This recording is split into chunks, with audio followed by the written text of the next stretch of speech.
অনেকটাই দেরি হয়ে গেল, সূর্য দেখা দিয়ে দিয়েছে প্রায়। তাড়াতাড়ি ফুলগুলো তুলে নেই, নয়তো আবার গ্রামের অন্য কেউ এসে নিয়ে নেবে। কি যে ভালো লাগে এই ভোরবেলা ফুল কুড়োতে আসতে, মন প্রাণ একদম শান্ত হয়ে যায়। সাথে পাখির কিচিরমিচির। মায়াবুড়ির বাড়ির সামনে অনেকগুলো সুন্দর সুন্দর ফুল গাছ হয়েছে, সেখান থেকেই নেই। ওই তো কত সুন্দর ফুল। এ কি, এ কি রাখি? রাখি এখানে এভাবে শুয়ে আছে কেন? রাখি, ও রাখি, কি রে? এই ওঠ ওঠ রাখি, এটা কি হলো? আশেপাশে তো কেউ নেই, কাকে ডাকবো? আদিত্য দা, ও আদিত্য দা, দেখো তোমার মেয়ের কি হয়েছে, কেউ আছো আশেপাশে? এই রাখি, ওঠ না, কি হলো রে তোর? কে বাইরে অমন করে চেঁচাচ্ছে কে? উফ, সকাল সকাল ঘুমটার সর্বনাশ করে দিল। যাই দেখি কি হয়েছে। কি রে লীলা, অমন করে চেঁচাচ্ছিস কেন? কি হয়েছে? কি হয়েছে মানে? তোমার বাড়ির সামনে একটা মেয়ে এভাবে অচৈতন্য অবস্থায় পড়ে আছে, আর তুমি জানো না কি হয়েছে? আশ্চর্য! এখন তো আমার মনে হচ্ছে এসবের পেছনে তুমিই আছো। এসব কি বলছিস তুই? যা বলছি ঠিকই বলছি। দাঁড়াও না, আসতে দাও আদিত্যদাকে। কি রে, কি হয়েছে লীলা? এভাবে ভোরবেলা আমাকে ডাকছিস কেন? আরে ওখানে দাঁড়িয়ে না থেকে এদিকে এসো শিগগিরই, দেখো রাখির কি হয়েছে। অচৈতন্য হয়ে এখানে পড়ে আছে। হ্যাঁ রাখি, ওকে তো আমি ঘরে দেখলাম না। এ কি রাখিমা, রাখিমা তোর কি হয়েছে? তোর কি হয়েছে তোর? ওঠ মা ওঠ, তুই ওকে কোথায় পেলি লীলা? কোথায় আবার, এখানে। আমি তো ভোরবেলা করে ফুল তুলতে বেরোই, তো আজকেও সেইভাবেই বেরিয়েছিলাম। এখানে ফুল তুলতে যখন এলাম তখন দেখি রাখি এভাবে পড়ে আছে। কিছু বুঝতে না পেরে আমি সবাইকে ডাকতে লাগলাম। কিন্তু কালকে রাতে তো রাখি বাড়িতেই ছিল, ও কখন বের হলো কিছুই তো বুঝতে পারলাম না। আর ওর গায়ে এরকম কালশিটে দাগ দেখে তো মনে হচ্ছে কেউ মেরেছে ওকে। হ্যাঁ, আমার তো মনে হয় মায়াবুড়ি এই কাজ করেছে, কারণ আমি যখন সবাইকে ডাকছিলাম উনি বেরিয়ে এসে উল্টে বিরক্তি ভাব নিয়ে কথা বলছিলেন। কোনো ভালো মানুষ এরকমটা করতে পারে সেটা তো আমি জানতাম না। না না, তোমরা ভুল বুঝছো। আমি কেন রাখিকে এভাবে মারবো? ছি ছি, আমি ওকে নিজের নাতনির মতো ভালোবাসি। এত মিষ্টি একটা মেয়ে, আমি কেন এরকমটা করব? তাহলে আপনার বাড়ির সামনে রাখি পড়ে আছে আর আপনি নিজেই জানেন না? এটা আমার বিশ্বাস হয় না। ছাড়ো, মায়াবুড়িকে আমি পরে দেখে নেব, আগে রাখিকে ঘরে নিয়ে যাই। কি যে হলো মেয়েটার, পুরো শরীরে কালশিটে দাগ পড়ে গেছে। মারে, কেন আমাকে না বলে রাতে বেরিয়েছিলিস? চল মা, তোকে ঘরে নিয়ে যাই, চল। হ্যাঁ চলো, আমিও আসছি তোমাদের সাথে। মারে, কি হলো তোর? সেদিনের পর থেকে যে তুই আর চোখ খুলি তাকাসনি। তোর শ্বাস চলছে, কিন্তু কি যে হলো, কবে চোখ খুলবি রে? গ্রামে একটাই ডাক্তার ছিল, সেও কোনো কাজে শহরে গেছে। কবে ফিরবে তার কোনো ঠিক নেই। আমার দিক থেকে যতটা সম্ভব আমি সব রকম চেষ্টা করছি, তাও তোর তো শরীরে কোনো উন্নতি হচ্ছে না। কি করি কিছুই বুঝতে পারছি না রে, কিছুই বুঝতে পারছি না। আদিত্যদা, বাড়িতে আছো? হ্যাঁ আছি, আয়। বাড়ি ছেড়ে আর কোথায় বা যাব? মেয়েটার এই অবস্থা, ওকে রেখে তো আর কোথাও যেতে পারছি না। কিন্তু রাখির এই অবস্থা, তাকে তো ডাক্তার দেখাতে হবে। তুমি কি খোঁজ নিয়েছো? হ্যাঁ, সে আর বলতে। আমি সেদিনে গেছিলাম রে, কিন্তু এই অঞ্চলে মাত্র একটা ডাক্তার, সেও কোনো এক কাজে শহরে গেছে, কবে ফিরবে তার কোনো ঠিক নেই। এ বাবা, কিন্তু এভাবে রাখিকে রেখে দিলে যদি ওর কোনো ক্ষতি হয় বেশি? সেটাই চিন্তা, জানি না কি করব। আজকে যদি রাখির মা বেঁচে থাকতো, তাহলে ও ওর মেয়ের সাথে এটা কিছুতেই হাতে হাত দিত না। আমি ভালো বাবা না, একদম ভালো বাবা না। আমার জন্য আমার মেয়ের এরকম হয়েছে, আমার জন্যই হয়েছে। না না, এসব তুমি কি বলছো? এটাতে তোমার কোনো দোষ নেই, তুমি কোনো চিন্তা করো না। ওই ওপরে তো আছেনই একজন, উনি সব ঠিক করে দেবেন, চিন্তা করো না। আদিত্যদা বাড়িতে আছো নাকি? আরে ও আদিত্যদা বাড়িতে আছো? কে? ও ভুবন, তুমি? এসো এসো, ভেতরে এসো ভাই। তোমার মেয়ে রাখির কথা শুনলাম, শুনে খুব খারাপই লাগলো। এইটুকু বাচ্চা একটা মেয়ে, কে যে ওর সাথে এরকম করলো ওপরওয়ালাই জানে সেটা। এখন কেমন আছে তোমার মেয়ে, ভালো আছে তো? আর ভালো রে, এই অঞ্চলে নাকি একটাও ডাক্তার নেই। আমার মেয়েটা সেদিনের পর থেকে পড়েই আছে বিছানার উপর, চোখ খুলে একবারও তাকায়নি। শুধু শ্বাস চলছে এটা বুঝতে পেরেছি, কিন্তু যতদিন পর্যন্ত না ডাক্তার এখানে আসছে আমি আমার মেয়েকে কোনো রকম ওষুধই খাওয়াতে পারছি না। এ বাবা, তাই নাকি? ডাক্তার নেই আর তোমার মেয়েকে এভাবে ফেলে রেখেছো? আরে এতে তো রাখির আরো উল্টা ক্ষতি হতে পারে। সবই বুঝতে পারছি, কিন্তু আমি তো নিরুপায়। আমি কি করব কিছুই বুঝে উঠতে পারছি না। তোমার কাছে কি কোনো উপায় আছে? উপায়? দাঁড়াও দাঁড়াও, একটু ভাবতে দাও, আমি কিছু না কিছু একটা ব্যবস্থা করছি। হ্যাঁ, একটু ভেবে বলো না আমাকে। তোমার চেনা পরিচিত কেউ আছে নাকি যে যে আমার মেয়েকে একটু সুস্থ করে তুলতে পারবে? ও হ্যাঁ, তোমাদের এখানে তো ছায়া বুড়ি আছে, সেও তো খুব ভালো ওষুধ বানাতে পারে। তুমি তার কাছে একবার তোমার মেয়েকে নিয়ে যেতে পারো, বা তুমি নিজে গিয়ে তোমার মেয়ের সমস্ত অসুবিধা বলে তার কাছ থেকে ওষুধ নিয়ে আসতে পারো। সে কিছু টাকার বিনিময়ে ভালো ওষুধ দিয়ে দেবে। তাই নাকি? ছায়াবুড়ি ওষুধ বানাতে পারে? আমি তো জানতাম না এটা। আর তাছাড়া ছায়া বুড়ি আর মায়া বুড়ির মধ্যে বেশ একটা দ্বন্দ্ব আছে। আর শুনেছি তোমার মেয়ের এই অবস্থা মায়া বুড়ি নিজেই করেছে, তাই ছায়া বুড়ি হয়তো তোমার আরো বেশি সাহায্য করতে পারে। হ্যাঁ হ্যাঁ। অনেক ধন্যবাদ ভুবন। আমি আজকেই যাব ছায়াবুড়ির কাছ থেকে আমার মেয়ের জন্য ওষুধ নিয়ে আসব। বুড়িমা বাড়িতে আছেন? আমি খুব বিপদে পড়ে এসেছি, আপনার কাছে একটু সাহায্য চাই। আরে আদিত্য, আয় আয়, কি হয়েছে? কি সমস্যা তোর? বুড়িমা, তুমি হয়তো শুনেছ আমার মেয়েকে মায়াবুড়ি খুব খারাপভাবে মেরেছে। আমার মেয়ে সেদিনকের পর থেকে চোখ খুলে একবারও তাকায়নি। সে শুধু অচৈতন্য অবস্থায় বিছানাতেই শুয়ে আছে। হ্যাঁ, আমি শুনেছি রাখির কথা। হ্যাঁ বুড়িমা, আমি আমার মেয়ের জন্যই এখানে এসেছি। আমাকে ভুবন জানালো আপনি খুব ভালো ওষুধ তৈরি করেন। আপনি আমার মেয়েকে সুস্থ করে দিন বুড়িমা। আমার মেয়েকে একমাত্র আপনি বাঁচাতে পারেন, আপনি দয়া করুন। আরে এভাবে বলছিস কেন? ওষুধ দেওয়া তো আমার কাজ। ওষুধ আমি দিয়ে দেব, কিন্তু ওষুধের দাম কিন্তু অনেক। সেটা তুই দিতে পারবি তো? হ্যাঁ হ্যাঁ, আমি দেব, বলুন কত দাম? 10,000 টাকা। এই যে দুটো শিশি তোকে দেব, সকাল আর রাত্রে তোকে খাওয়াতে হবে। তাহলেই তোর মেয়ে ঠিক হয়ে যাবে, সুস্থ হয়ে উঠবে। 10,000? আচ্ছা এই নিন। আমি সাথে করে টাকা নিয়েই এসেছিলাম, যেটুকু ছিল আমার কাছে। দিন, আমাকে ওষুধগুলো দিন। অনেক ধন্যবাদ, অনেক ধন্যবাদ। আসছি বুড়িমা।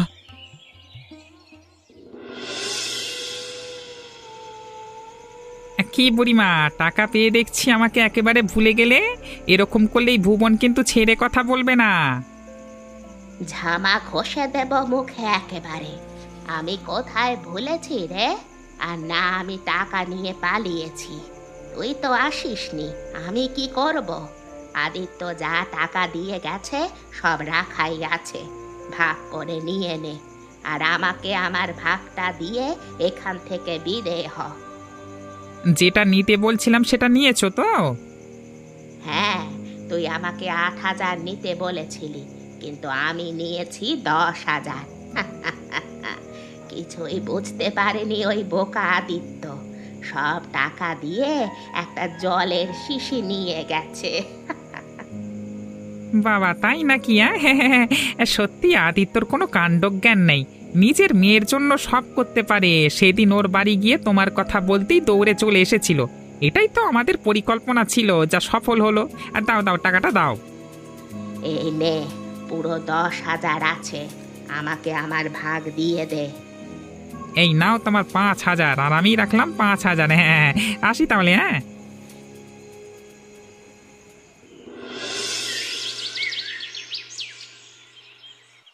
মারে, এই দেখ তোর জন্য আমি ওষুধ নিয়ে এসেছি।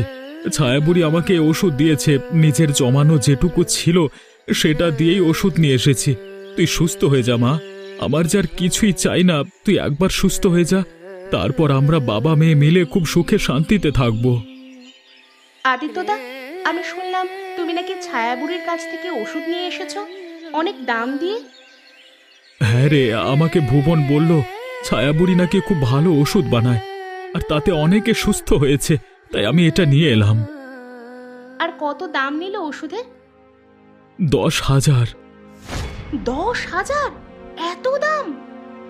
দাম দেখে লাভ নেই, আমার মেয়েটা সুস্থ হলে আর কিছু লাগবে না। হ্যাঁ, সেটা ঠিকই বলেছ। চিন্তা করো না, ঠিক হয়ে যাবে।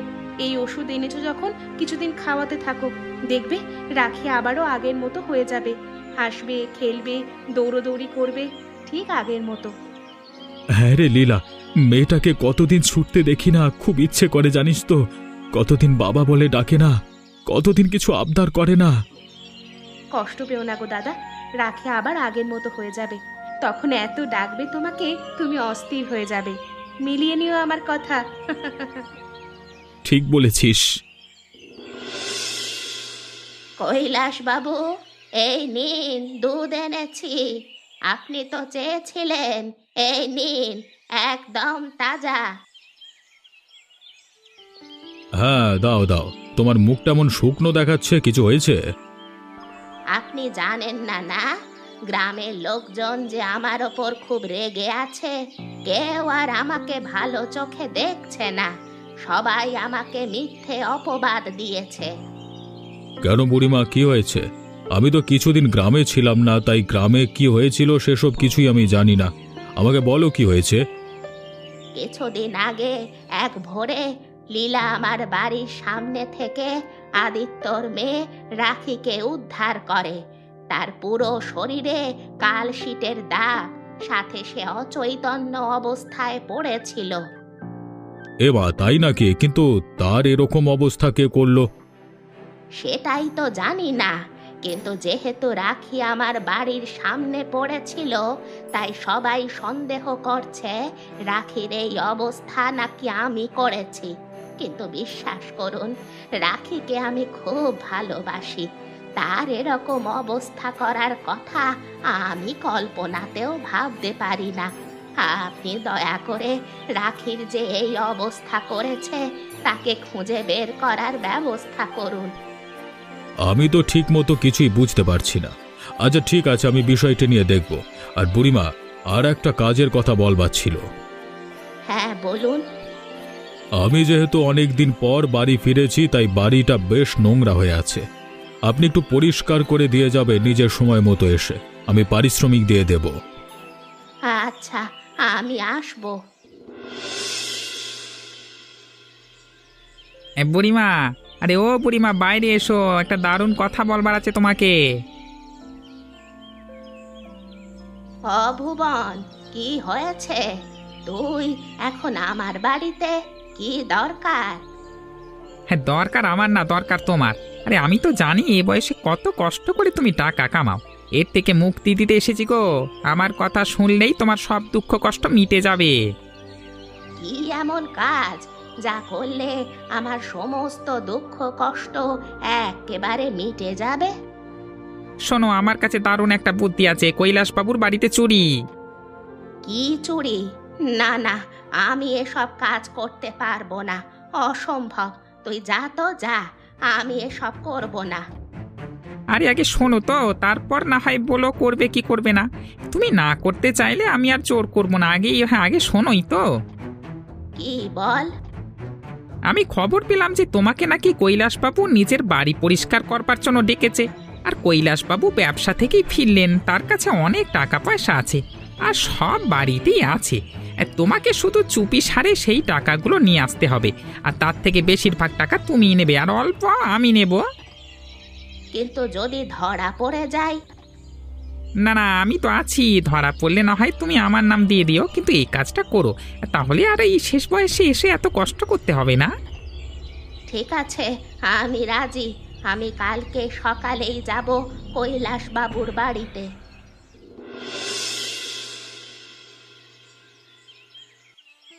কৈলাস বাবু, আমি চলে এসেছি। বলে দিন কি কি পরিষ্কার করতে হবে, আমি সব করে দেব। বাহ, খুব ভালো কাজ করেছো। আমি আসলে কিছুক্ষণ পরেই বের হব। তোমাকে সমস্ত কাজ দেখিয়ে দিয়ে গেলে তোমার করতেও সুবিধা হবে।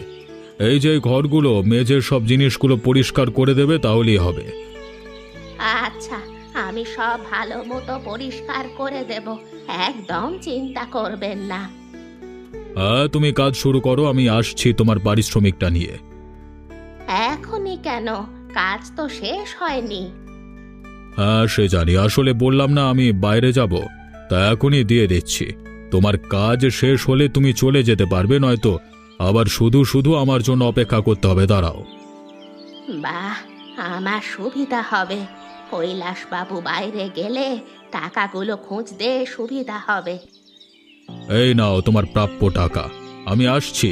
তোমার কাজ শেষ হলে চলে যেও। আচ্ছা, এই তো পেয়ে গেছি। এবার তাড়াতাড়ি সমস্ত কাজ করে নিয়ে এখান থেকে পালাতে হবে। তাড়াতাড়ি করে নি।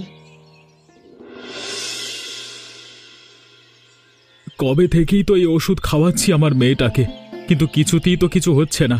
রাখির শরীরের তো কোনো উন্নতি আমি দেখতে পাচ্ছি না। কি যে করি, শুধু শরীরের দাগগুলো মিটেছে। এটা শুধু ওষুধের জন্য, নাকি সময়ের সাথে সাথেই সব ঠিক হয়ে যাচ্ছে? আমারও তাই মনে হচ্ছে দাদা, এটা এই ওষুধের কাজ না। যা হচ্ছে সব সময়ের জন্য। সময় পার হচ্ছে আর ধীরে ধীরে রাখির সমস্ত গায়ের দাগ মিটে যাচ্ছে। আমার টাকাটা কি তাহলে বৃথা গেল?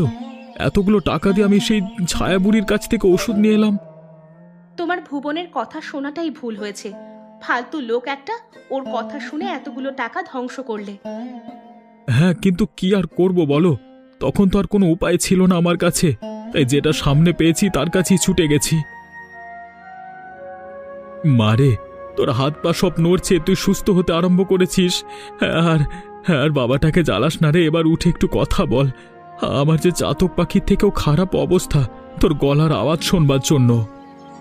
ও ঠিক হয়ে যাবে দাদা, ভালো হয়েই গেছে। চোখ খুলে তাকাচ্ছে, শরীর নড়ছে, এরপর শুধু কথা বলার পালা। চিন্তা করো না, ওপরওয়ালা সব ঠিক করে দেবেন। কি যে হলো, আমার সমস্ত ব্যবসার টাকাগুলো উধাও হয়ে গেল। কে নিল আমি তো কিছুই বুঝতে পারছি না। বুড়িমা কাজ ছেড়ে তাড়াতাড়ি চলে গেছিল, উনি তো কিছুই জানেন না। আমারই ভুল হয়েছে। কেন যে বাড়ির সদর দরজা খুলে আমি বাইরে গেছিলাম। উফ, কি যে করি।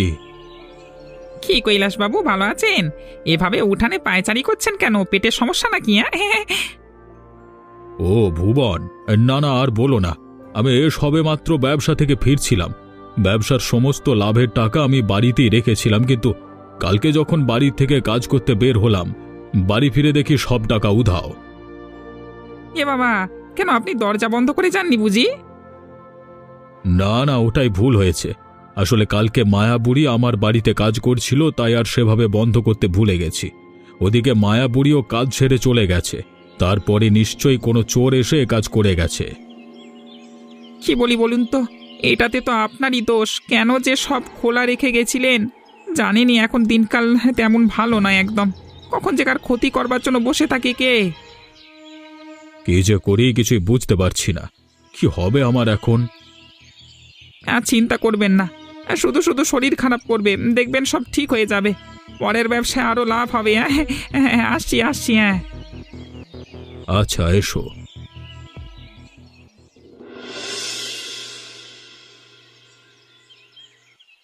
বাবা, বাবা, আমাকে জল দিও বাবা। কিরে রাখিমা, তোর জ্ঞান ফিরেছে? তুই আমাকে ডাকছিস? দাঁড়া মা, দাঁড়া, আমি জল নিয়ে এসছি। লীলা, লীলা দেখ, আমার মেয়ের জ্ঞান ফিরেছে। হ্যাঁ হ্যাঁ দাদা, কি রে রাখি, তুই ঠিক আছিস তো? হ্যাঁ, আমি ঠিক আছি, কিন্তু আমার এই অবস্থা কে করেছে সেটা তোমাদের জানানো দরকার। তোমরা একটু শান্ত হও, আগে আমাকে আমার কথা বলতে দাও। হ্যাঁ বল মা, তোর এই অবস্থা কে করেছে? ওই মায়াবুড়ি না? আমরা জানি রে। না না, মায়াবুড়ি নয়, অন্য কেউ। অন্য কেউ? কিন্তু কে? আমার সেদিন রাতে গরম লাগছিল, তাই জন্য বাইরে গেছিলাম। আর একটা সুন্দর পাখি দেখে তার পিছু নিতে নিতে কৈলাসবাবুর বাড়ির সামনে পৌঁছাই। কিন্তু ওখানে যাওয়া মাত্রই সেই বন্ধ বাড়ির ভেতর থেকে ভুবন কাকাকে বেরোতে দেখি। হ্যাঁ, তখন তো কৈলাসবাবু ছিলেন না। হ্যাঁ, আমি ভুবন কাকার সাথে অনেক টাকা দেখি। সে চুরি করতে গেছিল। তাকে যখন আমি বাধা দিতে যাই, সে আমাকে খুব মারে, খুব। আমার খুব ব্যথা লেগেছিল বাবা। আমার সারা গায়ে কালশিটে পড়ে গেছিল। আর তারপরেই আমাকে সে মায়া বুড়িমার বাড়ির সামনে ফেলে রেখে যায়। তারপরেই আমি জ্ঞান হারাই। কি, ওই ভুবন তোর সাথে এ কাজ করেছে? আমি এখনই যাব আর কৈলাসবাবুকে সমস্তটা জানাবো। কৈলাসবাবু, খুব গুরুত্বপূর্ণ কথা বলবার আছে, আপনি দয়া করে একটু বাইরে আসুন। কি হয়েছে? এভাবে হাঁপাচ্ছ কেন? বলো, আমি শুনছি। আমার মেয়ের আজকে জ্ঞান ফিরেছে, আর ও আমাদের এইমাত্র যা জানালো সেটা শুনে আমি আমার মাথা ঠিক রাখতে পারছি না। কেন, কি বললো তোমার মেয়ে?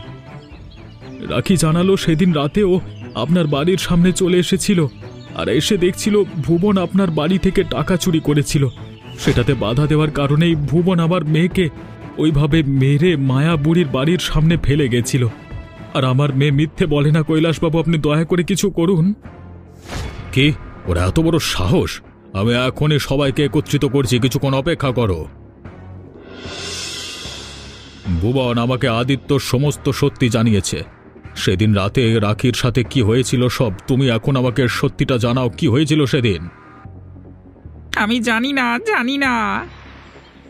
ভুবন, সত্যি বলো, নয়তো তোমার শাস্তি নিশ্চিত। না না কৈলাস বাবু, আপনি ভুল করছেন। ভুবন কিছুই করেনি। আমার বাড়ির সামনে অন্য কেউ হয়তো ফেলে গেছিল। এই মায়া বুড়ি আবার মিথ্যে বলছে কেন? তাহলে ওকেও কি ভুবন সাহায্য করেছে? ওকে মিথ্যে প্রমাণ করতে হবে। ছেড়ে দিন, ভুবন ভালো মানুষ। না না, এই মায়া বুড়ি মিথ্যে বলছে। ভুবনই চুরি করেছে, আর ওই রাখির এই অবস্থাও ওই করেছে। আর আমার কাছে মিথ্যে ওষুধ বানানোর কথাও বলেছিল। আদিত্য আমার থেকে 10,000 টাকার বিনিময়ে নকল ওষুধ নিয়ে গেছে। এ কি, এ আবার আমার ওপরেও দোষ আসবে যে? আমাকেও সব সত্যি বলতে হবে। ভুবন আমাকেও টাকার লোভ দেখিয়ে আপনার বাড়ি থেকে চুরি করিয়েছে কৈলাস বাবু। আসলে আমি বলছিলাম না, কারণ আমি খুব ভয় পেয়ে গিয়েছিলাম। এই তো সমস্ত সত্যি বাইরে চলে আসলো। এবার কি বলবে ভুবন তুমি? ইনি আমাকে ক্ষমা করে দিন, এই ধরনের কাজ করবো না, ক্ষমা করে দিন। তোমার এই কাজের ক্ষমা হবে না। আমি তোমাকে গ্রাম থেকে তাড়িয়ে দিচ্ছি। বেরিয়ে যাও, আর এই গ্রামের ত্রিসীমানায় যেন তোমাকে না দেখতে পাই।